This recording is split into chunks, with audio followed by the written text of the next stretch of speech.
7 апреля в период 3 часов 42 минут до 3:56 московского времени из акватории Средиземного моря в районе острова Крит с 2 эсминцев военно-морских сил США «Росс» и «Портер» был нанесен массированный ракетный удар 59 крылатыми ракетами «Томагавк» по сирийской авиабазе Шайрат провинции Хомс. По данным российских средств объективного контроля, до сирийской авиабазы долетело 23 ракеты. В результате удара уничтожен склад материально-технического имущества, учебный корпус, столовая, 6 находившихся в ремонтных ангарах самолетов МиГ-23, а также радиационная станция.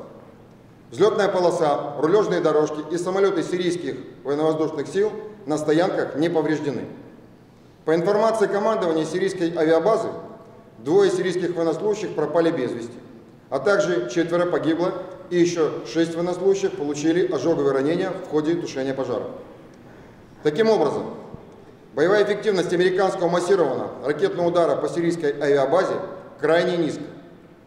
Данные действия американской стороны расцениваем как грубейшее нарушение подписанного в 2015 году меморандума о предотвращении инцидентов и обеспечении безопасности в ходе операций в воздушном пространстве Сирии. Министерство обороны Российской Федерации приостанавливает сотрудничество с Пентагоном в рамках данного меморандума. Все выдвинутые США в качестве обоснования удара обвинения Дамаска о якобы нарушении Конвенции о запрещении химического оружия 2013 года безосновательны. Нами уже говорилось, что сирийские войска не применяли химического оружия. Ждем от Соединенных Штатов Америки пояснений по наличию у них, бесспорных, по их словам, доказательств, что химическое оружие в населенном пункте Хан-Шейхуне применялось сирийской армией.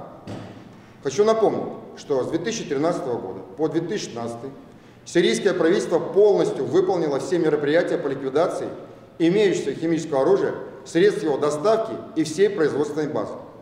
Уничтожены все запасы и вывезены за территорию Сирийской Арабской Республики имевшиеся компоненты для производства химоружия, уничтожение которых производилось на предприятиях США, Финляндии, Великобритании и Германии. Администрация Соединенных Штатов Америки меняется, а методы развязывания войн со времен бомбардировок Югославии, Ирака и Ливии остаются неизменными. Опять поводом для развязывания агрессии служит не объективное расследование, а голословные заявления, подтасовки фактов, сотрясание фотографиями и псевдопробирками международных организаций.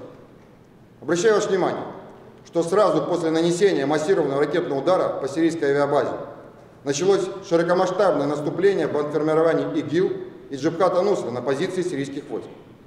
Надеемся, что эти действия боевиков не носят согласованный с американской стороной характер. Сегодня уже очевидно, что удар американскими крылатыми ракетами по сирийской авиабазе готовился задолго до сегодняшних событий.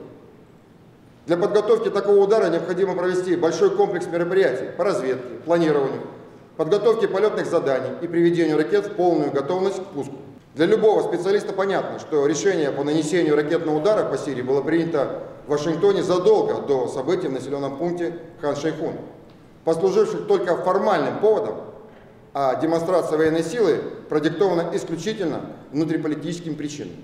Для прикрытия наиболее чувствительных объектов сирийской инфраструктуры в ближайшее время будет реализован комплекс мероприятий по укреплению и повышению эффективности системы противовоздушной обороны сирийских вооруженных сил.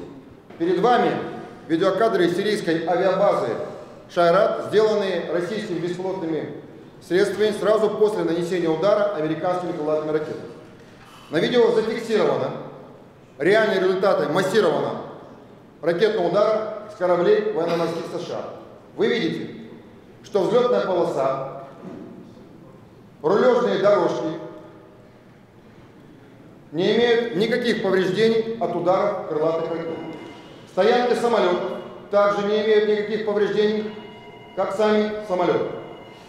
Более того, абсолютно находятся в исходном состоянии защитные арочные сооружения, внутри которых находятся самолеты ВВС Сирии. Данные сооружения бетонного типа защитные для укрытия самолетов. Взлетная полоса, как вы видите, не имеет ни одной воронки от попадания крылатых ракет. Панорамная съемка с беспилотника российского, вы видите, показывает, что основные удары пришлись по периметру базы, а также имеются воронки от попаданий на удалении от 50 до 100 метров от самой взлетной полосы, рулежных дорожек, вот оно попадание, а также от объектов инфраструктуры базы.